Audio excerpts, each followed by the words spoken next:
Welcome to today's Global Connections program. I'm Bill Miller. What role did the United Nations play in helping Timor-Leste, or East Timor, to move towards independence in 2002? What are some of the major challenges confronting the newest nation in Asia? We'll be back in just a moment to talk about these and other important issues.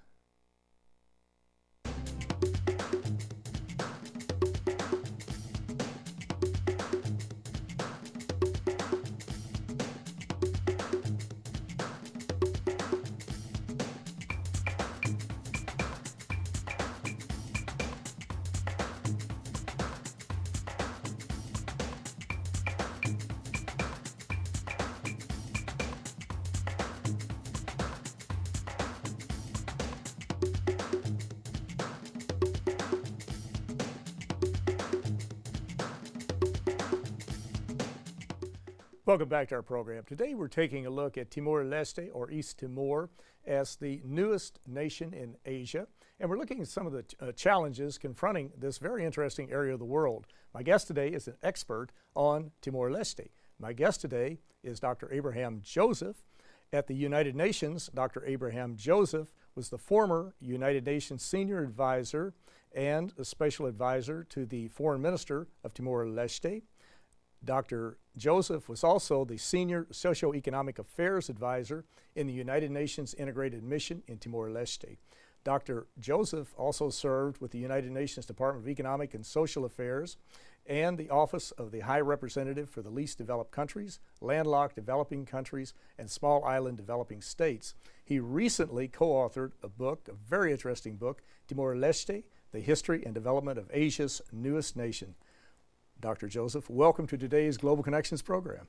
Thank you. I appreciate you being with me today. We're going to get into your book, which is really interesting, but let's talk a little bit about a project you've been involved in because we don't want to run out of time. This is the Info Poverty World Conference, and you've done this in coordination or collaboration with the University of Oklahoma. Tell me just a little bit about the Info Poverty Project and the role you're playing and the University of Oklahoma is playing on focusing attention on poverty. Well, I'm a senior international advisor with the Public Service Institute of the University of Oklahoma. Every year, the Public Service Institute jointly organized with OCAM of Italy, which is an accredited NGO to the ECOSOC. And the project is called the Info Poverty World Conference, which is held at the UN headquarters. This year was the 14th edition of the conference. It's a platform basically to bring all the NGOs, CSOs working on ICT to assist especially the low-income countries. This year at the conference they have been able to discuss and also form partnerships. One of the proposals that have come up is the University of Oklahoma joining hands with OCAM and also the University of Harrisburg, Pennsylvania, and the NITL Foundation in Timor-Leste to set up an ICT Center for Excellence in Timor-Leste. This year, the project is likely to take off. And also, the Office of the High Representative has invited to make a presentation on this project at the CITS conference in Samoa, which is going to be held end of this month and early next month. There is a forum in that CITS conference called the Partnership Forum, where this project proposal will be presented by jointly by the partners. And of course, information communication technology is just critical to any country, especially developing countries. And our viewers could get more information on this. They can go to infopoverty.net, www.infopoverty.net, and learn a lot more about it because it is such an important issue. You mentioned Timor-Leste. It's a good segue right into it. Many of our viewers, I'm sure, are very familiar with it, but just a little background on Timor-Leste. Where is it located? How large is the country? What is the population? Well, geographically, it's located in the Southeast Asian region. It's a neighbor of the two G20 countries, Indonesia and Australia. Its population is about 1.1 million, and in terms of square kilometers, it's about 15,000 square kilometers. It's almost the size of Connecticut in the United States. About the same size as Connecticut. Connecticut. Exactly. Now, you've been very involved in Timor-Leste, and you have written a very interesting book that I'm going to show this. I'm going to make sure I get the title right. It's Timor-Leste, The History and Development of Asia's Newest Nation. And it's an extremely interesting book that really is, it's a primer, I think, on that area of the world. And if one wanted to get much more information about it, they could go to your book. Why did you decide to write this book? Well, Timor-Leste is a development success story. I was posted by the UN from 2007 to 2011, and the task of my office was to advise the UN mission as well as the government at their request on socio-economic development policy issues, and also in monitoring the developments of the country and advising the government. While I was there itself, there have been very good progress in the country in various spheres.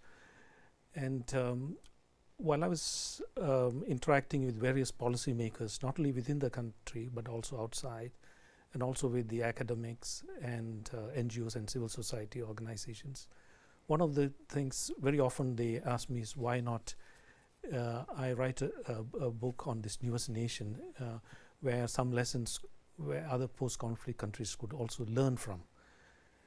This is one of the reasons. And on top of it, the co-author is my economist wife, Takako Hamaguchi, who had worked with UNICEF, and also my son. They have encouraged me also to write this book, and that's how the rest is history. Yeah, that's right. As they say. Well, you mentioned lessons learned, and that's very important. Let's talk a little bit about that as far as, excuse me, what lessons have been learned, and take it maybe sector by sector. As far as economic development and industrial development, what are some of the challenges confronting Timor-Leste now, and what lessons have they learned as they came through the independence phase?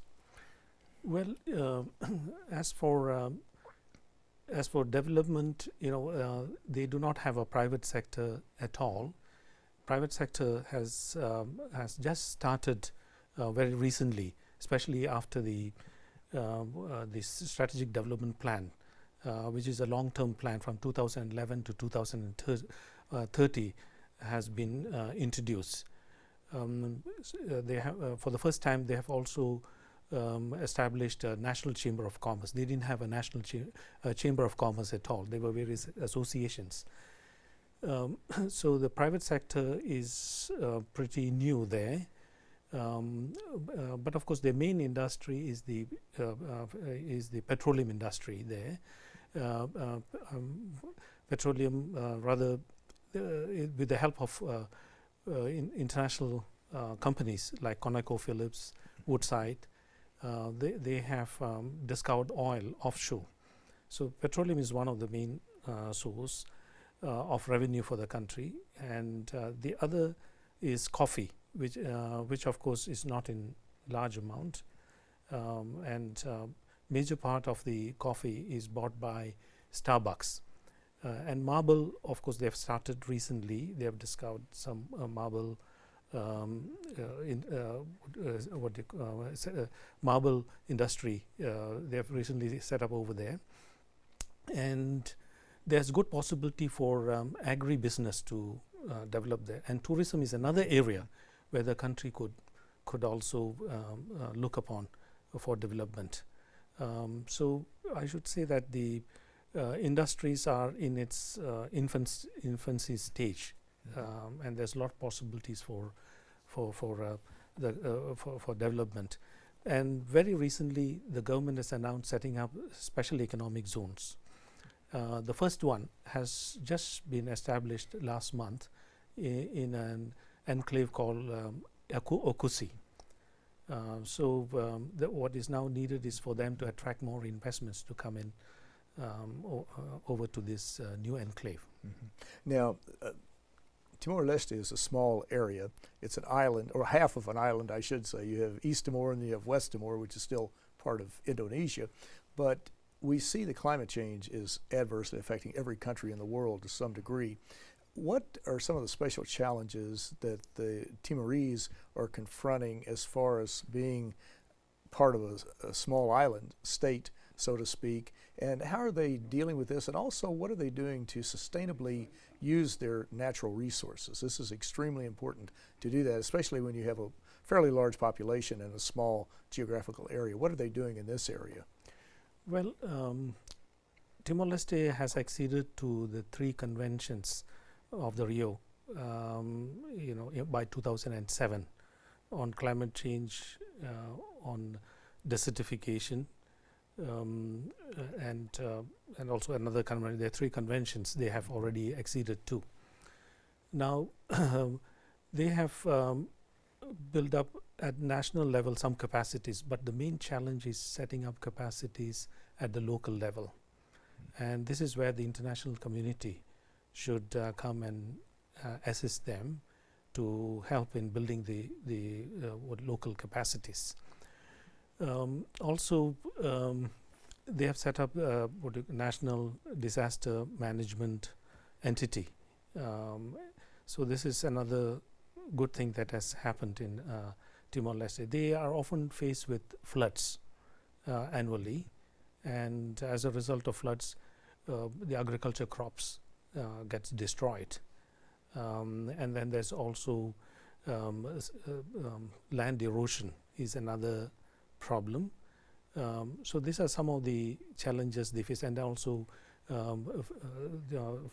there's also deforestation that is happening.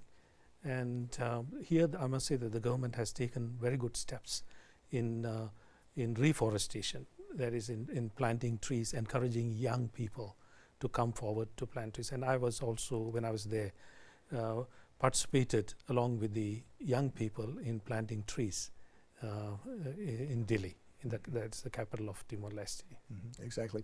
And as you were talking, it really becomes very obvious that here you had a group of people who wanted to have their own independent country, but still didn't have quite the internal capacity to really make it happen as far as being public administrators or people who ran programs or were engineers and that type of thing. So it seems like the United Nations really provided a tremendous bridge as far as providing assistance. I guess went back probably to 1999 or even before Timor-Leste became independent in 2002, but you mentioned that it was a success story on the part of the United Nations as far as helping a country to move from really infancy to sort of the teen years, I guess we might say, to a large degree. Was it not?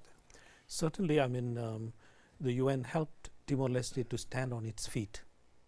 And here, one of the important area has been in building human capacity, institutional capacity. These are the 2 areas, and also encourage the development partners in the area of infrastructure development. So it's when we talk of human capacity, institutional capacity, and infrastructure capacity is in diverse areas. When we talk of human capacity, it's in the area of health, the area of education, in the area of civil service, and also in like on environmental area. So in all these areas, the UN has helped in building the capacities, but that's not the end of it. Still more capacities have to be built, because it's in the process of building full-fledged capacity for better management of the country. Yeah.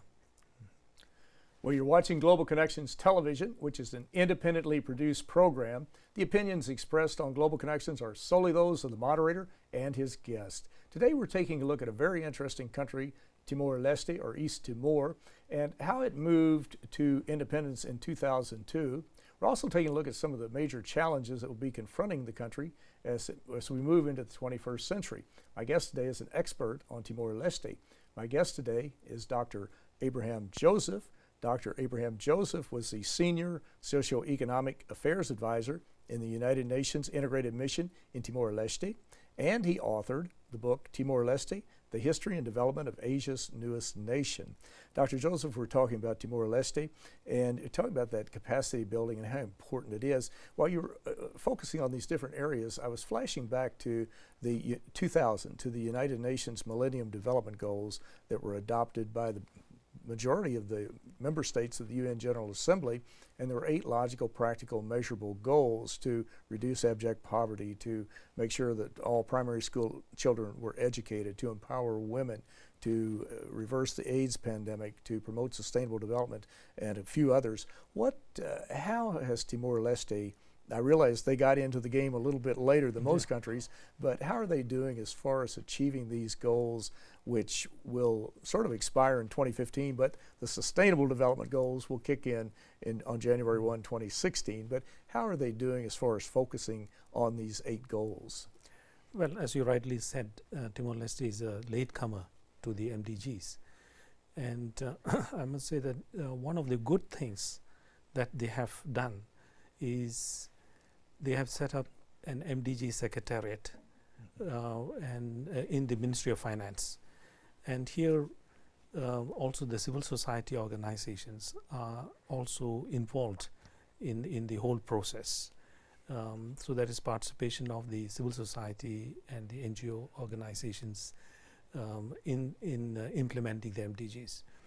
Now, when we look at the progress that has been made, they have been able to achieve the target on infant mortality and child mortality. That is goal 4. And as for goal 2, universal primary education, they are on track. The rest of the goals, they are making progress, but they will not be able to achieve the targets by 2015. But I'm very sure that in the next phase, when the SDGs are adopted, they will be able to achieve most of the goals. And one of the important goal of the government is to see that the country moves to an upper middle income group by 2030, where there is no poverty. There will be everybody will be be educated, and health access will be available to everybody. So all this the government is planning to achieve by 2030. So they have a target date to do this. Absolutely. Exactly. Yeah. And this is the important thing too with the UN Millennium Development Goals. It really was an opportunity to galvanize not only the 193 countries of the UN General Assembly, but also non-governmental organizations, faith-based groups, service clubs like Rotary International, Kiwanis, Lions International, just a wide range of people, young people, who could focus attention on these goals and work towards them. And you talked about Timor-Leste achieving some, but not others. Of course, some countries will achieve all 8 goals, others will not. And so, but the important thing is to try and to focus attention on them, because if we don't, then we won't. We will never do it in the future. There's one chapter in your book, they're all interesting, every chapter is interesting, but if we could shift gears for a moment, one focuses on democracy and empowering all the Timorese, and especially the vulnerable. What are they doing in this respect to promote democracy and to make sure that people have a voice in the society? Well, Timor-Leste is, when you look at social protection, it has the best record among all the Asian countries. So they take care of the poor and underprivileged people, especially the vulnerable group. And when we talk of gender equality, they have made substantial progress since its independence, which is about 11 years ago. They have made very good progress. If you take the number of parliamentarians, it is about 30% of women are members of parliament. Then if you take the women in the police force, it is one of the top 5 countries in the world. And then they have also acceded to the CEDAW, Committee on the Discrimination Against Women, and also the child rights. They have the government has acceded to both these treaties. So now, when we look at the poor and vulnerable, they also do provide assistance to those that do not have any financial backings. For example, war widows are there. They are given pensions. Then there are old age people. They are also given pensions. And also the elderly people are also protected. They are also given health facilities. And if they, for example, if their facilities are not available in the country, they are given free treatment outside the country. They are flown to Singapore or to some other countries for their treatment. So we could see that the government is taking care of the poor and needy, and also providing access to financial resources through pensions. So this is very remarkable, remarkable in Timor-Leste. It certainly is. Now, as you look at Timor-Leste, you look at the history of the country. You were there. You were on the ground. You were involved. You saw it evolve, and you look at it today where it is. And if we look into the future, what do you see as 3 or 4 of the major challenges confronting Timor-Leste? And every country has challenges; they're not by themselves. But what are some of the 2 or 3 of the major ones that they will be dealing with as we move forward? One of the big challenges about youth unemployment in the country. They need to create more employment for the youth that is coming out of schools and colleges. And here what is very important is to encourage the private sector to employ more people. And here the private sector is only creating about 500 jobs annually. And every year about 15,000 students come out of schools and colleges. So you see the gap. And this is where the government has to focus on. It has to diversify the economy, and also at the same time to promote the private sector and encourage more foreign investments to come in. I mean, they could come in the area of tourism, they could come in the area of agribusiness, and also I would say even in the area of ICT also. They could encourage investments to come in there. Exactly. Very briefly, we're just about out of time, but do you see that a large number of the young people want to move away because there are not employment opportunities? Well, what I'm seeing is that many of them are moving from the rural areas to the urban area, especially to the capital, Dili, in search of jobs, because not much of jobs are available in the rural areas. And here I must also add that the government has to close the gap between the rural and urban areas.